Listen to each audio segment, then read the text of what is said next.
Sitting here is Bleddyn Mon. Is that the right spelling?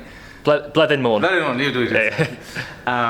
You're a sailor, you're a grinder, you're pretty much into the technical stuff.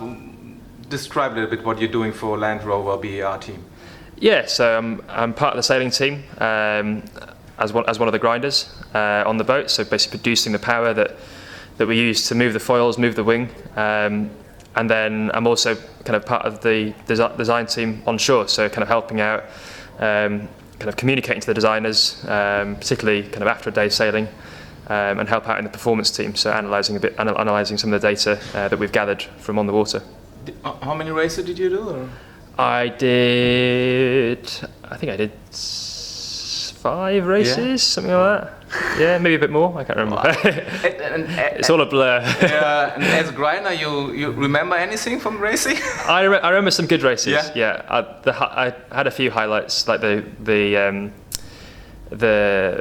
second to last race against Team New Zealand was obviously a highlight. The first race against Artemis was good. So yeah, I remember a few of them. Yeah. But I'm interested when I talked to Neil, and he said he's looking backwards while grinding. He doesn't know anything what's going on in the race. Yeah, it's certainly tricky. I think that you're, as one of the grinders, I'm facing backwards in the same position as Neil actually. Yeah. Okay. And it is you're spending a lot of time head down because your main focus is providing this power, so you're working at maximum heart rate. What was your maximum? Did you get I think I got 196 beats a minute or something like that. Wow. Yeah, it was high. 96. You didn't reach the 200, but no, but that's high for me. Yeah, wow. So yeah, you're working flat out at max heart rate for kind of 20 minutes, and.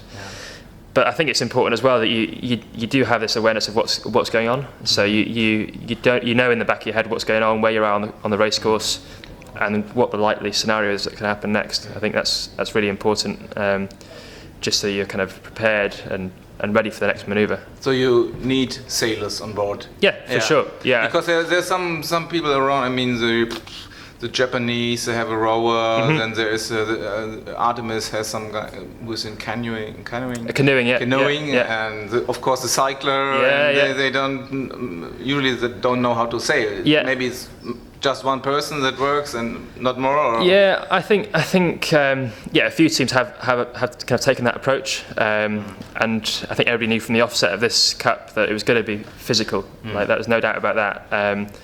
And I mean, fair play to them. They've picked up athletes from other sports, brought them on, and kind of almost taught them what they need to know about sailing to do their role. But I think the good thing about our team is that we are a group of sailors. We've always sailed. We've sailed all sorts of boats, and I think in terms of developing the boat and developing the systems and communicating to the design team, I think that's an important skill to have. I think with boats like this, we've only got 6 people on board. Like, I think you can't afford to not have people who can contribute to developing the boat.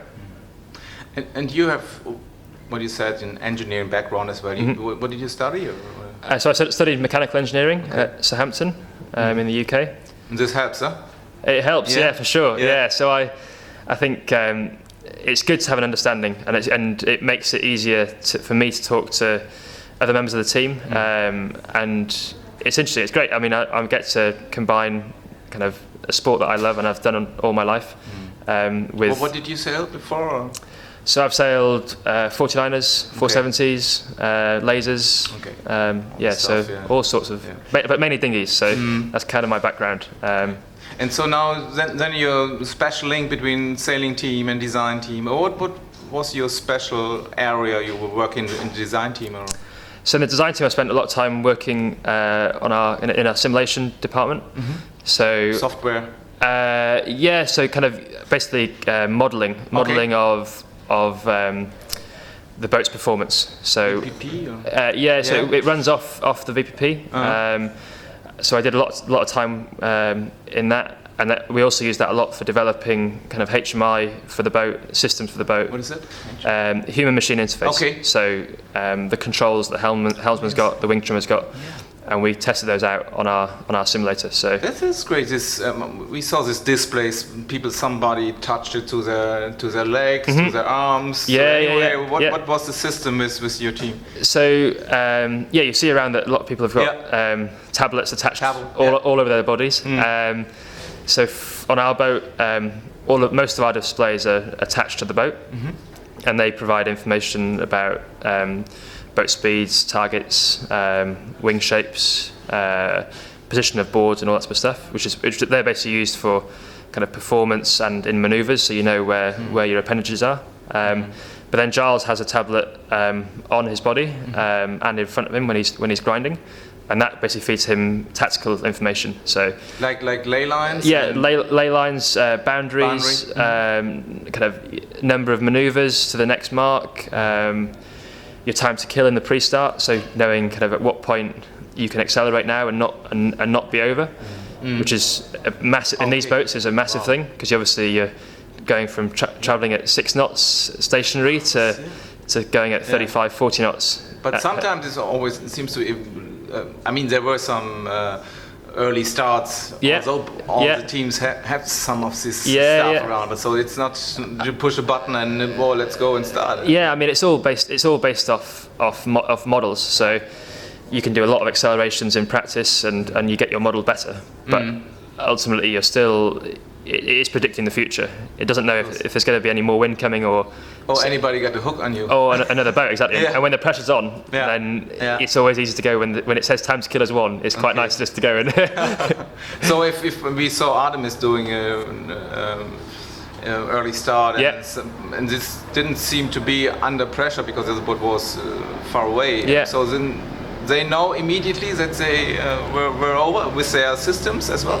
So what happens is that the race management, of course, there's a light on the boat that tells you that you're over, and they also your own system as well. Our system did, our system would tell us if we were over.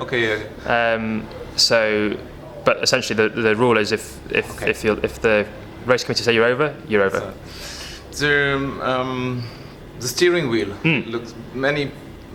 Teams have different approaches. You have this kind of grip shift stuff as well. Land Rover worked a lot with your team. How does this work, and is it comparable to a wheel at the car? Yeah, so racing car maybe. Yeah, exactly. We spent a lot of time developing the wheel. I mean, it's probably one of the most, if not the most important control on the boat. Obviously, primary as any boat, it's controlling the steering, same as in your car. But it's also got another feature, which is to control the ride height of the boat, the height that we fly at, and it does that by controlling the rake of the board.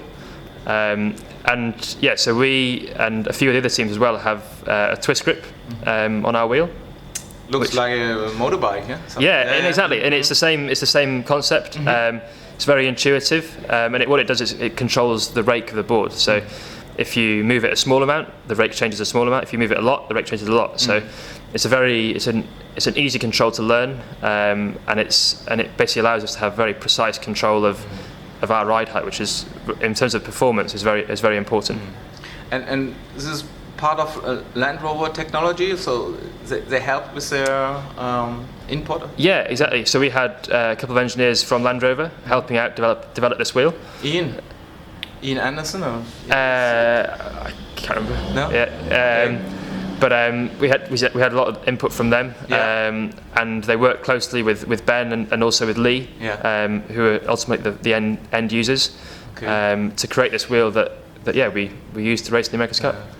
And of course, in some points you were late with your strategy, foils, but you had a really steep learning curve. Where did this come from? What was the most important part? Was the wheel? I mean, did it come later? Yeah, so for sure. When we got out here in last November, we quickly found we had a lot to do in the 6 months running up to the Cup. It was not just sandbagging. It wasn't just sandbagging, no. Unfortunately not. Although we did find a few sandbags along the way. But yeah, it's been a massive push from the whole team over the last 6 months. Kind of be it to change the design of our boards last minute, which was a big call and a bold call, because it delayed when we actually could first sail on those boards. But it was the right call in the end, because I think if we hadn't changed it, then we'd have suffered the consequences. And yeah, a lot of things. As you say, the wheel arrived quite late. It was one of the final developments that we had. But yeah, and the rudders as well. So that we had some new rudders that turned up only a couple of weeks before racing. So there's a lot of learning to do, and we were learning throughout the event as well. Training every morning, getting the hours in. So cool. And this works for next one as well. I mean, you're in for the next cup. Yes, it's still all to be decided. Already contracted? No, not yet. Not yet. But the team's obviously carrying on, and then we'll find out more in the next couple of weeks, I guess, once the America's Cup's over. Wish you good luck for that. Thank you very much. Thanks a lot.